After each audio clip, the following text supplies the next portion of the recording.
I never expected my neighbor to look me straight in the eyes and say, "If you're curious to look, just ask."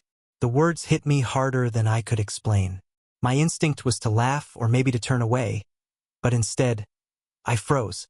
I felt my throat tighten as I replied. Was that even allowed? It wasn't a joke. It slipped out before I could stop it. And the way she tilted her head, the way her lips curved just slightly at the corner. It was the kind of look that told me I had just crossed into a place where nothing would be the same again. Her name was Laura Bennett. She lived 2 houses down in the quiet corner of the street where the fences met and the gardens almost touched. Everyone in the neighborhood knew her, but in fragments. Some called her a recluse. Others swore she was too proud, too distant. To me, she was mostly a mystery. Until that evening. My name is James Carter. I'm 38 years old. Divorced for 3 years now. I work in insurance, a job I never dreamed about, but one that pays the bills. Life had become a routine I never asked for. Early mornings, long hours, evenings alone.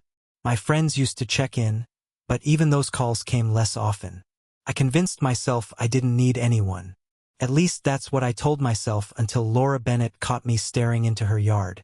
It started with something small. She had been in her garden, kneeling by the fence, tucking something carefully into a wooden box. It wasn't flowers or tools. From where I stood, it looked like photographs, maybe letters. I didn't mean to intrude, but my eyes lingered a moment too long. She must have felt it because she looked up. Our eyes locked across the fence, and instead of scolding me or pretending nothing happened, she spoke that line that's still echoing in my head. If you're curious to look, just ask. I didn't know what to say. I managed. Was that even allowed? It sounded ridiculous even to me. But she didn't laugh. She simply stood, brushed the dirt from her hands, and walked back inside, leaving me with a heart beating faster than it should have. I thought that was the end of it. But later that night, close to midnight, I heard a knock. Not just any knock, the kind that makes your stomach drop because it comes when the world is supposed to be asleep. I opened the door and there she was, Laura Bennett, standing in the glow of the porch light, her hair loose around her shoulders. A thin coat draped over her like she'd grabbed it in a hurry. "Sorry," she said softly, adjusting her glasses with a small, almost nervous motion. "I didn't mean to wake you. I just figured you'd still be awake." She was right. I never slept early. I nodded, stepping aside. She didn't come in, though. Instead, she leaned against the doorway like she was testing how far she could go before retreating. "About earlier," she began, her voice lower now, steady but carrying weight. "You asked if it was allowed. Maybe that depends on what you're willing to see." I didn't understand, not fully, but I felt the pull. She was giving me a choice and opening into a part of her life she kept hidden from the rest of the world. The smart thing would have been to close the door to pretend the whole thing never happened. But I didn't. I stood there waiting because something in her eyes told me this wasn't about me being curious. It was about her being ready. That night ended with nothing more than words. But those words carried an electricity I hadn't felt in years. When she finally turned to leave, her figure disappearing into the shadows of the street, I knew one thing for certain. Laura Bennett wasn't just another neighbor. She was about to change everything. And I had no idea if I was ready for it. The morning after that midnight knock, the neighborhood looked the same as always.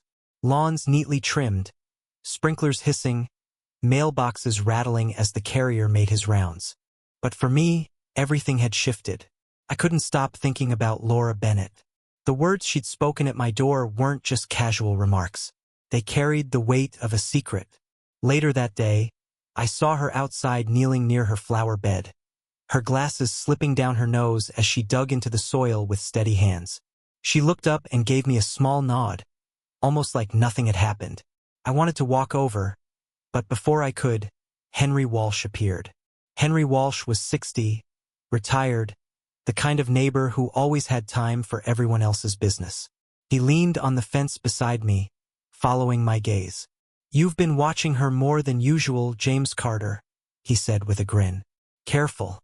Around here, folks like to talk." I sighed. "Good morning to you too, Henry Walsh." He chuckled. "I mean it.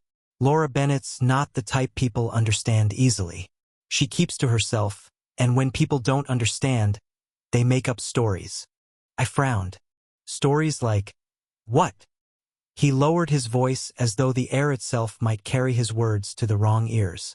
Some say she hides things, that she's got too many skeletons in her closet. Others claim she had men over even before her husband passed. None of it's proven, but rumors are louder than truth. I didn't like the sound of it, though I knew it wasn't surprising. Small neighborhoods thrive on whispers. Still, I could tell Henry Walsh meant no harm. He was more amused than cruel. You don't believe that, do you? I asked. He shrugged. Doesn't matter what I believe. Just saying. If you're going to step closer, you'd better be ready for folks like Mark Sullivan. Mark Sullivan. The name itself carried weight. Everyone knew him. 50 broad-shouldered with a voice that carried across yards even when he wasn't angry, which was rare. He had an opinion on everything and a habit of speaking it loud enough to sting. That evening, as fate would have it, I ran into him.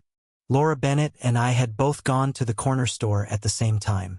We walked back together, carrying bags of groceries, laughing lightly at something she'd said about the cashier, who always forgot to scan her loyalty card. It was the most natural moment I'd had in years until Mark Sullivan stepped out from his driveway.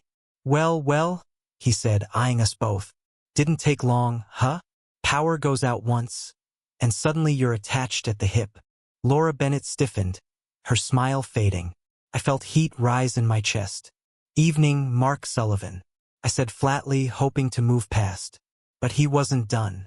You should know what you're getting into, James Carter. She's got a history. Ask anyone here. She draws men in and chews them up. Don't think you'll be any different. Laura Bennett's face turned pale, her grip tightening on the grocery bag. Mark Sullivan, stop, she said quietly. But he smirked, satisfied by the discomfort he'd stirred, and walked back to his porch like a man who thought he'd won. We stood in silence for a moment. I wanted to say something, anything to undo the damage. Finally, I turned to her. Don't listen to him. He doesn't know what he's talking about. Her eyes, hidden behind the reflection of her glasses, searched mine. They all think they know me, she said softly, but none of them really do. There was a heaviness in her voice, a mixture of defiance and exhaustion. She shifted the bag to her other hand and forced a small smile. Thank you for walking with me, James Carter. I'll be fine from here. I let her go, though every part of me wanted to follow. Watching her walk up her steps, I realized something important.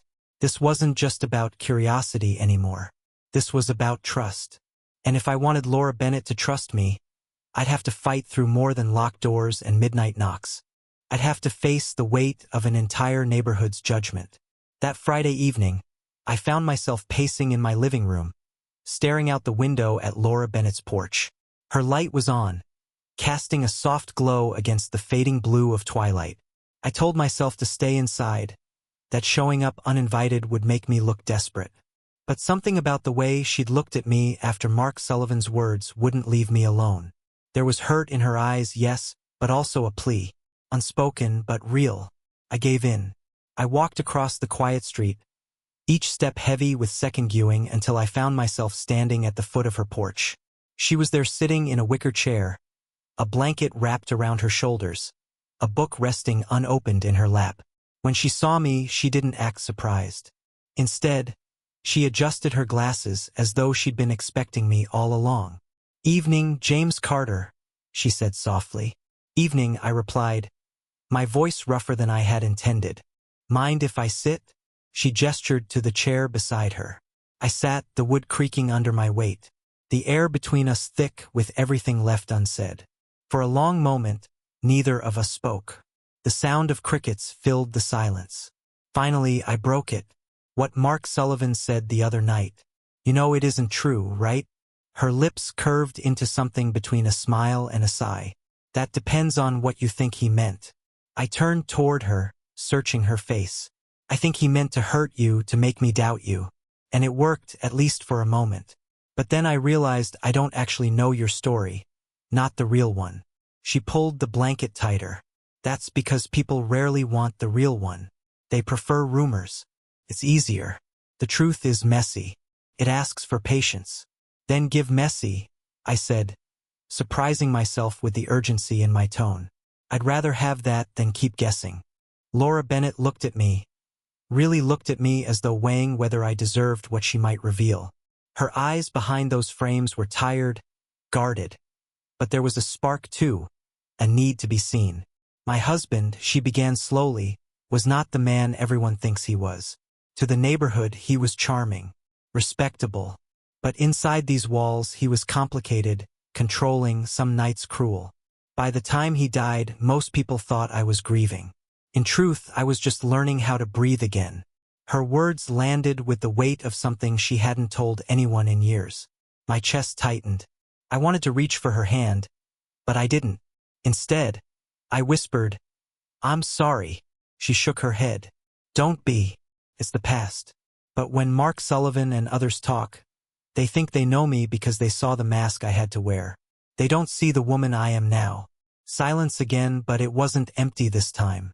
It was heavy, intimate, filled with the rawness of confession. I finally spoke. "I see you, Laura Bennett. Maybe not fully yet, but I want to if you'll let me." Her lips trembled, and for the first time since I'd known her, she let out a small laugh. Not mocking, but almost disbelieving. She brushed a loose strand of hair behind her ear and murmured, "Careful, James Carter. That sounds dangerously close to something you can't take back." The air between us shifted, charged with something undeniable. She looked away down at her book, then back at me. "It's late," she whispered, "but thank you for listening." I stood reluctantly, not wanting to break the spell. "Anytime," I said, and I meant it. As I crossed back to my house, the night felt different. The street was the same, the crickets still chirping. But I carried her words with me. Messy, complicated, real. For the first time, I realized Laura Bennett wasn't just a mystery to solve or a neighbor to protect. She was a woman who'd lived through storms most people never knew existed. And she had just opened the door, if only slightly, for me to step inside. The tension in the neighborhood grew after that night on Laura Bennett's porch. I felt it every time I stepped outside, as if eyes followed me, measuring, waiting. Henry Walsh's friendly wave carried a shade of warning now, and even the mail carrier hesitated before greeting me. The whispers were louder, the looks sharper, and at the center of it all was Mark Sullivan. It happened on a Sunday afternoon. I'd gone out to rake the leaves in my yard, trying to lose myself in the rhythm of the work. Laura Bennett was across the street, tending her roses, a wide-brimmed hat shading her face. For a moment, everything seemed peaceful, almost normal. Then Mark Sullivan appeared. He marched toward me with that heavy stride of his, the kind that made it sound like the pavement itself objected to his presence. His voice boomed before he was even close. "James Carter, we need to talk." I straightened, gripping the rake like it might anchor me. "About what?" "About her," he said, jerking his thumb toward Laura Bennett. "You're walking into something you don't understand." Laura Bennett lifted her head, sensing the heat in his tone. She set down her shears and took a step closer, but I raised my hand slightly, asking her to stay back. "I understand enough," I replied. Mark Sullivan scoffed. "You think you do? You don't know what she's capable of. She's got a way of twisting men around her finger. She'll make you believe you're different, that you matter until she's done with you. And when she is, you'll be just another fool in her story." Something inside me snapped. Maybe it was the way Laura Bennett flinched at his words. Or maybe it was the satisfaction written all over his face as he spoke them. I stepped closer. "Mark Sullivan, whatever you think you know, it's none of your business. Laura Bennett doesn't owe you or anyone else an explanation for her life." His jaw tightened. "She owes this neighborhood the truth. People deserve to know who they're living next to." I lowered my voice, but the anger bled through. "What they deserve is peace, and what you're doing isn't protecting anyone. It's bullying. You think shouting rumors makes you right. All it does is make you cruel." The silence that followed was thick. Laura Bennett stood frozen a few feet away, her eyes locked on me, wide and uncertain. Henry Walsh had appeared on his porch too, his arms crossed, watching. Mark Sullivan leaned in, his breath hot with resentment. "You'll regret this, James Carter. Mark my words." I didn't flinch. Maybe, but I'd rather regret standing with her than regret staying silent. He glared at me, then turned on his heel and stormed back toward his house. The air seemed to lighten with his absence, though the weight of what had just happened pressed down on me. Laura Bennett walked over slowly. Up low, I saw her hands trembling slightly, though her voice was steady. "No one's ever spoken to him like that," she said quietly. I let out a shaky breath. Someone had to. She studied me for a long moment, as though trying to decide if I was reckless or brave, or maybe both. Then, almost without thinking, she reached out and touched my arm. It was the lightest of touches, but it lingered, sending a warmth through me that no autumn sun could match. "You don't know what that means to me," she whispered. Her eyes shone behind her glasses, and for the first time, the guard she always carried seemed to slip. There was gratitude there, yes, but also fear. Fear of what might come next. I wanted to tell her everything I felt. That she wasn't alone. That I wasn't going anywhere. But before I could, Henry Walsh called out from his porch. "Careful, kids," he said with a half-smile, half-warning. "This street has a long memory." Laura Bennett pulled her hand back, almost startled by the reminder. She gave me a small, almost reluctant smile. "Be careful, James Carter," she said, echoing Henry Walsh's words. Then she turned and walked back to her roses.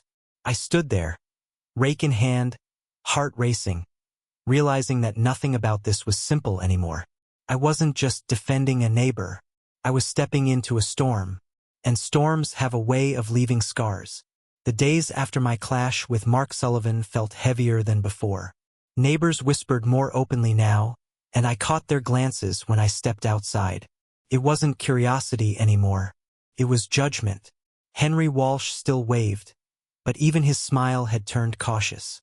I knew the storm I'd stepped into was far from over. Laura Bennett avoided me at first, not coldly, but carefully, as though afraid our closeness might make her world collapse even faster. Yet one evening, as I watered my lawn, she crossed the street. She wore a simple cardigan, her hair tucked neatly behind her ears, glasses glinting in the fading sunlight. "Can we talk?" she asked. I nodded, my chest tightening. We sat on my porch steps, silence wrapping around us until she finally spoke. "I don't know if you realize what you did the other day. You put yourself in the middle of something most men in this neighborhood wouldn't touch.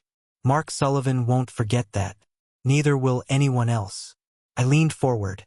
"I don't care what Mark Sullivan thinks or the rest of them. Care about you."